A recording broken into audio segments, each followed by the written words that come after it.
السلام علیکم ورحمۃ اللہ وبرکاتہ۔ ناظرین، امید ہے کہ آپ لوگ خیریت سے ہوں گے۔ رمضان المبارک کا متبرک اور مبارک مہینہ گزر رہا ہے، تو آج میں رمضان المبارک کے تعلق سے ایک حدیث جو آپ صلی اللہ علیہ وسلم نے بیان فرمائی ہے، وہ حدیث آپ کے سامنے ذکر کرنا چاہتا ہوں۔ پہلے وہ حدیث سن لیں، پھر میں آپ کو اس کا ترجمہ بھی سناؤں۔ عن كعب بن عجرة رضی اللہ تعالی عنہ قال قال رسول اللہ صلی اللہ علیہ وسلم احضر المنبر فحضرنا فلما ارتقى درجة قال آمين فلما ارتقى الدرجة الثانية قال آمين فلما ارتقى الدرجة الثالثة قال آمين فلما نزل قلنا يا رسول الله لقد سمعنا منك اليوم شيئا ما كنا نسمعه قال إن جبرائيل عليه السلام عرض لي فقال بعود من أدرك رمضان فلم يغفر له قلت آمين فلما رقيت الثانية قال بعود من ذكرت عنده فلم يصلي عليك قلت آمين فلما رقيت الثالثة قال بعود من أدرك أبويه الكبر أو أحدهما فلم يدخلاه الجنة قلت آمين رواه الحاكم وقال صحيح الأسناد۔ ترجمہ: کعب بن عجرہ رضی اللہ تعالیٰ عنہ کہتے ہیں کہ ایک مرتبہ نبی اکرم صلی اللہ علیہ وسلم نے ارشاد فرمایا کہ ممبر کے قریب ہو جاؤ۔ ہم لوگ ممبر کے قریب حاضر ہو گئے۔ جب حضور صلی اللہ علیہ وسلم نے ممبر کے پہلے درجے پر قدم مبارک رکھا تو فرمایا آمین۔ جب دوسرے پر قدم رکھا تو پھر فرمایا آمین۔ جب تیسرے پر قدم رکھا تو پھر فرمایا آمین۔ جب آپ خطبہ سے فارغ ہو کر نیچے اترے تو ہم نے عرض کیا کہ ہم نے آج آپ سے ممبر پر چڑھتے ہوئے ایسی بات سنی جو پہلے کبھی نہیں سنی۔ آپ صلی اللہ علیہ وسلم نے ارشاد فرمایا کہ اس وقت جبریل علیہ السلام میرے سامنے آئے تھے۔ جب پہلے درجے پر میں نے قدم رکھا تو انہوں نے کہا کہ ہلاک ہو جائے وہ شخص جس نے رمضان کا مبارک مہینہ پایا پھر بھی اس کی مغفرت نہیں ہوئی۔ میں نے کہا آمین۔ پھر جب دوسرے درجے پر چڑھا تو انہوں نے کہا ہلاک ہو جائے وہ شخص جس کے سامنے آپ صلی اللہ علیہ وسلم کا ذکر ہو اور وہ درود نہ بھیجے۔ میں نے کہا آمین۔ جب میں تیسرے درجے پر چڑھا تو انہوں نے کہا ہلاک ہو وہ شخص جس کے سامنے اس کے والدین یا ان میں سے کوئی ایک بڑھاپے کو پہنچ جائیں اور وہ اس کو جنت میں داخل نہ کرائے۔ میں نے کہا آمین۔ دوستو، اس حدیث مبارک میں حضرت جبریل علیہ السلام نے 3 بد دعائیں دی اور حضور اقدس صلی اللہ علیہ وسلم نے ان تینوں پر آمین فرمائی۔ اول تو حضرت جبریل علیہ السلام جیسے مقرب فرشتے کی بد دعا ہی کیا کم تھی، اور پھر حضور صلی اللہ علیہ وسلم کی آمین نے تو جتنی سخت بد دعا بنا دی وہ ظاہر ہے۔ اللہ ہی اپنے فضل سے ہم لوگوں کو ان تینوں چیزوں سے بچنے کی توفیق عطا فرمائے اور ان برائیوں سے محفوظ رکھیں، ورنہ ہلاکت میں کیا تردد ہے۔ درہ منصور کی بعض روایات سے معلوم ہوتا ہے کہ خود حضرت جبریل علیہ السلام نے حضور سے کہا کہ آمین کہو، تو حضور صلی اللہ علیہ وسلم نے فرمایا آمین، جس سے اور بھی زیادہ اہتمام معلوم ہوتا ہے۔ پہلی چیز کیا تھی؟ اول وہ شخص جس پر رمضان المبارک گزر جائے اور اس کی بخشش نہ ہو، یعنی رمضان المبارک جیسا خیر و برکت کا زمانہ بھی غفلت اور معاصی میں اور گناہوں کی ارتکاب میں گزر جائے، کہ رمضان المبارک میں مغفرت اور اللہ جل شانہ کی رحمت بارش کی طرح برستی ہے۔ بس رمضان المبارک کا مہینہ بھی اسی طرح گزر جائے کہ اس کی بدعمالیوں اور کوتاہیوں کی وجہ سے وہ مغفرت سے محروم رہے، تو اس کی مغفرت کے لیے اور کون سا وقت ہوگا اور اس کی ہلاکت میں کیا تعامل ہے۔ اور مغفرت کی صورت یہ ہے کہ رمضان المبارک کے جو کام ہیں یعنی روزہ و تراویح، ان کو نہایت اہتمام سے ادا کرنے کے بعد ہر وقت کثرت کے ساتھ اپنے گناہوں سے توبہ استغفار۔ دوسرا شخص جس کے لیے بد دعا کی گئی وہ ہے جس کے سامنے نبی اکرم صلی اللہ علیہ وسلم کا ذکر مبارک ہو اور وہ درود نہ پڑھے۔ اور بھی بہت سی روایات سے یہ مضمون وارد ہوا ہے۔ اسی وجہ سے بعض علماء کے نزدیک جب بھی نبی کریم صلی اللہ علیہ وسلم کا ذکر مبارک ہو تو سننے والوں پر درود شریف کا پڑھنا واجب ہے۔ حدیث بالا کے علاوہ اور بھی بہت سی وعیدیں اس شخص کے بارے میں وارد ہوئی ہیں جس کے سامنے حضور صلی اللہ علیہ وسلم کا تذکرہ ہو اور وہ درود نہ بھیجے۔ بعض احادیث میں اس کو شقی اور بخیل تر لوگوں میں شمار کیا گیا ہے، فقار اور جنت کا راستہ بھولنے والا، حتیٰ کہ جہنم میں داخل ہونے والا اور بددین تک فرمایا ہے۔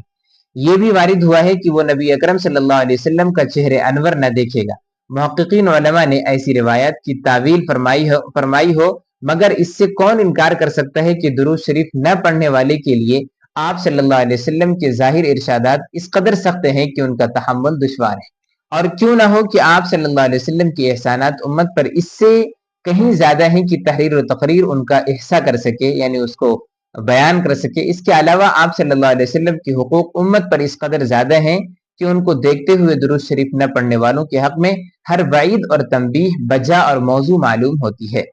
خود درود شریف کے فضائل اس قدر ہیں کہ ان سے محرومی مستقل بدنصیبی ہے۔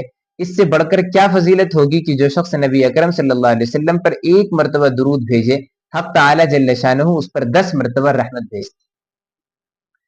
نیز ملائکہ کا اس کے لیے دعا کرنا، گناہوں کا معاف ہونا، درجات کا بلند ہونا، احد پہاڑ کے برابر ثواب کا ملنا، شفاعت کا اس کے لیے واجب ہونا، مان قیامت کے ہول سے نجات، مرنے سے قبل جنت میں اپنے ٹھکانے کا دیکھ لینا، بہت سے وعدے درود شریف کی خاص مقداروں پر مقرر کیے گئے، اور فقر دور ہوتا ہے، اللہ اور اس کے رسول صلی اللہ علیہ وسلم کے دربار میں تقرب نصیب ہوتا ہے، دشمنوں پر مدد نصیب ہوتی ہے، اور قلب کی نفاق اور زنگ سے صفائی ہوتی ہے، لوگوں کو اس سے محبت ہوتی ہے، اور بہت سی بشارتیں ہیں جو درود شریف کی کثرت پر احادیث میں وارد ہوئی ہیں۔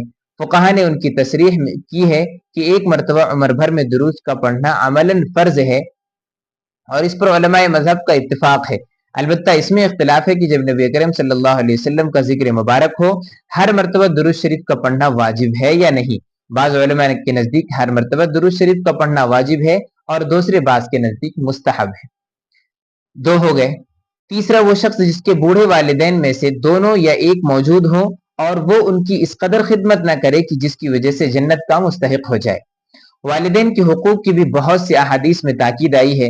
علماء نے ان کے حقوق میں لکھا ہے کہ مباح امور میں ان کی اطاعت ضروری ہے، نیز یہ بھی لکھا ہے کہ ان کی بے ادبی یا تکبر سے پیش نہ آئے ان کے سامنے، اگرچہ وہ مشرک ہوں، اپنی ان کا نام لے کر نہ پکارے، کسی کام میں ان سے پیش قدمی نہ کرے، یعنی ان سے آگے نہ ہو، امر بالمعروف اور نہی عن المنکر میں نرمی کرے، یعنی ان کو اگر کوئی اچھی چیز کا حکم دے رہے ہیں تو وہاں پر نرمی سے، اور اگر کسی برائی سے ان کو روکنا مقصود ہے تو وہ بھی بہت پولائٹ وے میں ہونا چاہیے۔ اگر قبول نہ کریں تو سلوک کرتا رہے اور ہدایت کی دعا کرتا رہے، اور اگر اس کے باوجود بھی نہیں مانتا ہے تو پھر ان کے لیے ہدایت کی دعا کرتا رہے، جی دینا یا اسی طرح سے ان کے ساتھ بدتمیزی کرنے کی اجازت اور پرمیشن پھر بھی نہیں۔ غرض ہر وقت میں ہر بات میں ان کا بہت احترام ملحوظ رکھے۔